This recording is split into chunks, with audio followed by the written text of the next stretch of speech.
Maituturing na early Christmas gift mula sa Valenzuela City ang 42 mini dump trucks at 19 animal control trucks na ipinamahagi sa 33 nitong barangay.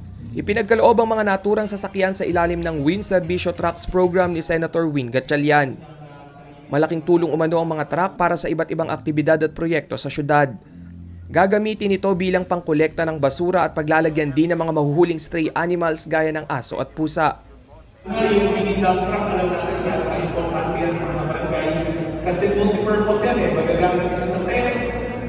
Kapag ka mayroon ng kalamidad, pwede rin kayong humakot ng relief goods sa alert center. Matutulungan nila kami, hindi na lahat nadinilay dahil lahat galing sa Sikihon. At least may sarili ng kapasidad yung mga barangay. Tiniyak naman ng service truck provider na Photon Metro Clark na garantisadong dekalidad ang kanilang mga sasakyan. Mula sa makina hanggang sa pinakamaliit na detalye ng mga na-turnover na sasakyan, garantisadong pangmatagalan umano ang serbisyo ng mga ito.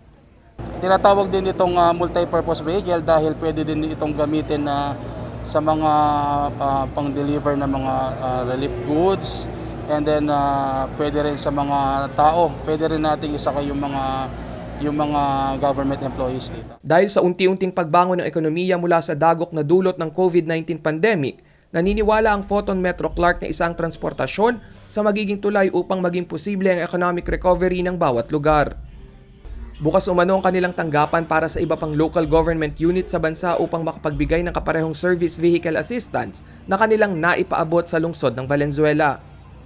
Sa lahat din po ng mga LGU na we are open po na sa mga nangangailangan po ng mga ganitong klaseng opportunity.